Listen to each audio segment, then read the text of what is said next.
그러니까 어휘를 배우기에도 정말 좋은 방향이라고. 특히 책을 골고루 안 읽고 편독하는 친구들에게 더없이 좋겠죠. 어떤 질문을 만나도 자신감을 갖게 됩니다. 이번 방학 국어 준비 끝!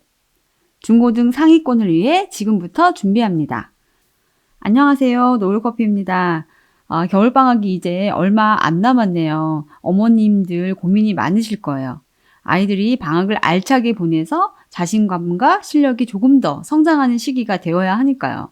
그래서 평소에는 챙기기 어려운, 특히 방학에 더 중요한 국어 얘기를 해보려고 합니다. 국어가 얼마나 중요한지는 제가 영상에서 정말 많이 얘기했고, 다른 더 대단하신 분들도 많이 말씀하시죠. 개인적으로 고등 가서 갑자기 오르기가 가장 어려운 과목이 국어라고 생각해서 그런지 가장 신경이 쓰이는 과목 같아요. 사실 저희도 국어를 많이 못하고 올라가서 후회가 조금 있었거든요. 수능이 어렵건 어렵지 않건 수능 1교시라서 멘탈을 좌우하기도 하고, 문제가 혹 쉬웠다고 해도 우리 애가 잘 봐야지 남들 쉬웠다고 하면 더 어려운 게 입시니까요. 그런데요, 국어가 그렇게 중요하다는데, 열심히 한다고 쉬 오르지도 않는다는데, 평소 수학과 영어에 치여서 원하는 만큼 준비하지도 못하고 있습니다. 또 학원도 이것저것 많은데 국어까지 다니기가 참 힘들어요. 논술을 다니기도 하지만 공부 시간이 이제 꼬이면 또 꾸준히 다니기도 힘들고요.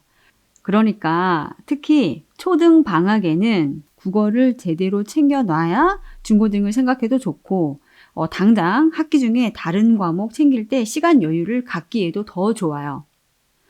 물론 평소 국어는 독서가 우선이고 교과서와 자습서로 기본기는 다져갈 수 있어요. 가장 중요한 활동입니다. 꼭 국어 교과만이 아니라 국영수사가 모든 교과가 국어 비문학의 기본이 되는 거고요. 그러니까 수업이 가장 먼저라는 건 정말 너무 중요해서 더 얘기할 필요도 없을 것 같아요.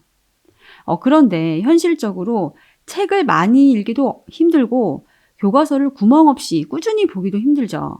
또 아이에 따라서는 그냥 책이나 교과서만 읽기보다 문제를 푸는 걸 더 좋아하기도 합니다. 그러니까 글만 쭉 읽어가면 실증 내기도 해요. 그러니까 저희 애들도 약간 그런 편이었고요.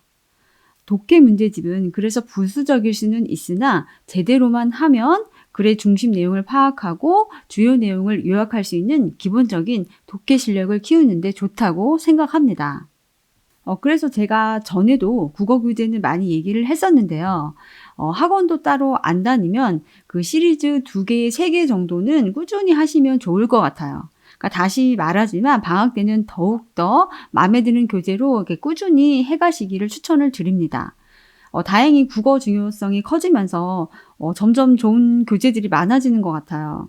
특히 동화 빠작은 지난해 이맘때 중등용 그 일부를 소개를 해드렸는데요. 워낙 잘 나와서 그런지 중등 부모님들에게 입소문이 나 있습니다. 그러니까 중등만 해도 국어는 필수로 챙기니까요. 그런데 이 빠작이 초등용도 있습니다. 초등 때는 국어 중요성 잘 모르시는 분도 계시고 알지만 잘 못 챙기시는 분들도 많으셔서 초등 빠작이 있었냐 하셔요. 그런데 초등도 입소문으로 이미 검증된 교재 빠작으로 하시면 어떨까 합니다. 특히 빠작은 그 시중 초등 교재 중에서 난이도가 중상 난이도입니다. 그러니까 책과 교과서로 충분히 해오고 있는 경우나 이미 교재 한두 개 정도 하고 계시더라도 독해 기본서로 한 번 더 크로스 체크 하시면 좋을 것 같아요. 바른 독해의 빠른 시작, 빠작, 초등국어, 비문학 독해, 문학 독해. 빠작 초등국어는 비문학 독해, 문학 독해 구분해서 출간되어 있는데요. 초등부터 비문학, 문학, 독해법을 각각 학습해 볼 수 있어서 부족한 부분 파악하고 채워가기에 더 좋을 것 같아요.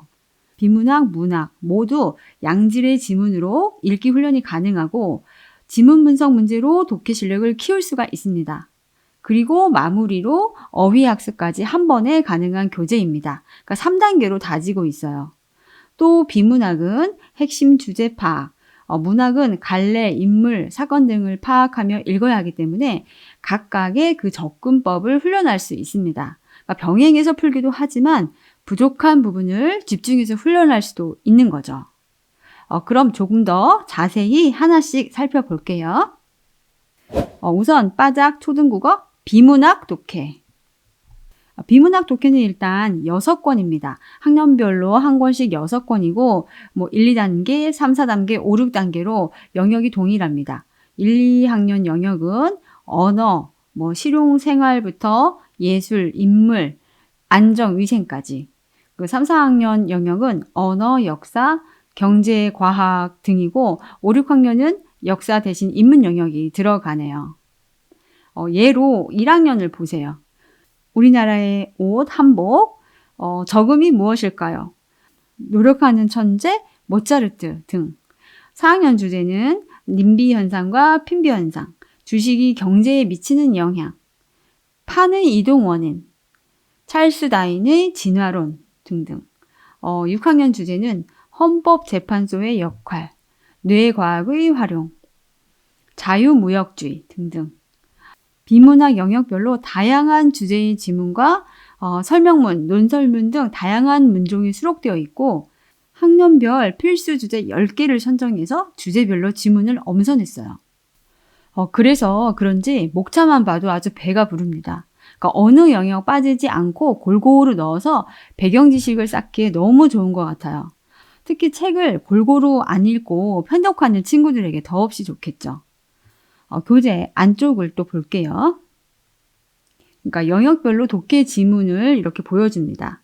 핵심 키워드, 글자 수 알려주고요. 그리고 무엇보다 5분에서 10분 사이에 그 짧은 무료 강의가 제공돼서 도움을 받으실 수도 있답니다. 그리고 쭉 읽고 독해 문제를 푸는데요. 첫 번째는 우선 핵심 제재, 주제 파악을 위한 문제를 풀고 다음에 세부 내용 파악 문제 2문제, 그리고 적용, 추론, 어법어휘 문제로 마무리를 합니다. 그리고 다음 페이지는 다시 지문을 분석합니다. 중심 내용을 파악하고 문단을 요약하거나 글의 구조를 분석하는 거죠. 배경 지식도 공부하고 넘어가고요. 초등학생에게 필요한 문해력의 기본은 핵심 주제를 정확하게 파악하는 것입니다. 그렇기 때문에 이렇게 지문 분석 코너를 통해서 지문 핵심 주제나 키워드 찾는 것을 반복 훈련하면 자연스레 문해력이 높아지고 어떤 지문을 만나도 자신감을 갖게 됩니다.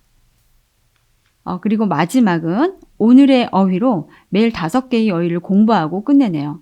그러니까 요즘 친구들은 전자기기에 시간을 많이 써서 그런지 어휘가 생각보다 많이 약하다고 하죠. 그러니까 어휘는 국어나 다른 모든 과목 공부할 때 아주 중요하게 기본으로 챙겨가야 하는 것 같아요. 그리고 제가 영어 어휘를 공부할 때도 지문으로 공부하는 어휘가 제대로 남는다고 강조하는데요.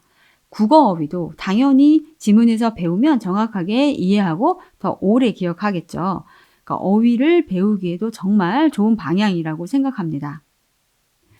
이렇게 하루치가 군더더기 없이 딱 2장이고 한 권에 40일치가 있어서 한 권을 푸는데 1달 반에서 2달 정도가 걸리겠네요. 그러니까 다른 과목 공부할 때 전혀 부담감 주지 않는 알맞은 양이라고 생각이 됩니다. 그러니까 다른 건 몰라도 비문학 교재는 꼭 하셨으면 좋겠습니다. 그리고 빠작 초등국어 문학 독해. 문학 독해도 비문학 독해와 구성은 동일합니다. 학년별로 한 권씩 6권이고 1, 2단계, 3, 4단계, 5, 6단계로 갈래가 같아요. 소설뿐 아니라 시, 수필, 극 등 다양한 갈래의 문학 작품으로 구성된 지문인데요. 1, 2학년은 동화, 동시, 동요, 수필, 희곡 등이고 3, 4학년부터는 현대 수필, 고전 수필, 외국 수필이 더해지고 5, 6학년은 고전 시조, 현대 수필, 고전 수필, 현대시, 시나리오 등이 다 들어가요. 그러니까 중등에서도 배우게 되는 중요하고 엄선된 지문들이죠. 특히 빠작 문학 독해의 경우 소설이나 창작 동화를 온작품을 수록을 하였습니다. 작품별 3개의 지문을 수록해서 문제만 풀고 넘어가는 것이 아니라 전체 이야기의 흐름을 알고 문제를 풀도록 구성했고 작품에도 흥미를 가질 수 있도록 했습니다. 그러니까 문제를 풀고 도서관에서 책을 빌려보고 싶게 만드는 교재랄까요? 문학 독해는 비문학보다는 비교적 쉽다고 생각하는 분들이 많은데요. 문학 작품의 주인공 감정을 파악하지 못하는 학생들도 종종 있어서 문학 독해도 별도 학습을 하는 것이 필요해요. 그러니까 문학은 시, 소설, 희곡 등 갈래별 구성 요소를 이해하고 감상하는 것이 중요합니다. 그러니까 소설은 인물, 사건, 배경을, 시는 운율, 주제, 심상을 중심으로 작품의 주요 내용을 정리하는 것이 중요하죠. 특히 문학 작품을 이해하기 위해서는 시대적 배경을 이해하고 내용 흐름을 파악해야 하는데 문학 작품을 처음 하는 친구들에게 단순히 글을 읽기만 해서는 어려울 수가 있겠죠. 그런데 이 10분 안 되는 짧은 강의가 QR코드로 바로 연결되고 그 친절한 설명을 듣게 되니까 너무 좋더라고요. 그러니까 엄마표 하시는 분들에게 그 지문 설명 강의는 정말 도움될 거예요. 안쪽 볼게요. 그러니까 독해 지문을 읽고 문제를 푸는 단계, 다시 지문 분석, 그리고 어휘로 마무리. 그러니까 문학도 3단계로 독해 훈련하는 연습 방법입니다. 그러니까 중심 소재, 세부 내용을 이해하는 문제풀이를 하고 인물의 마음, 인물의 성격이나 시대 상황, 주제 등 지문을 꼼꼼하게 분석하는 거예요. 그러니까 배경 지식도 배우고 지문 속 어휘도 배우고 또 확인하고 어휘가 또 문해력을 키우는 중요한 키라서 같이 챙기는 게 아주 마음에 듭니다. 문학도 이렇게 동일한 방법으로 딱 2장이 하루치, 그러니까 부담 없이 아이들이 실증 내지 않는 딱 좋은 양인 것 같아요. 일반적으로 난이도는 중상에서 상난이도입니다.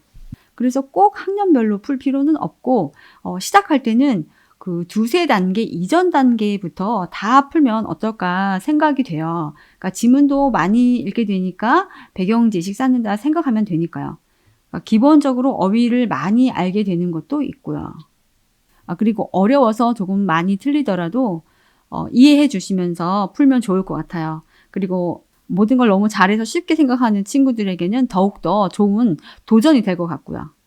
그리고 6년간 풀 비문학, 문학교재 12권 모두 다 더해도 한 달 학원비가 안 되네요. 국어가 뭐 학원 한두 달 다녀서 되는 과목이 아닌데 이렇게 좋은 시리즈 지문들을 꾸준히 풀다 보면 우리도 모르게 아이는 성장할 거예요.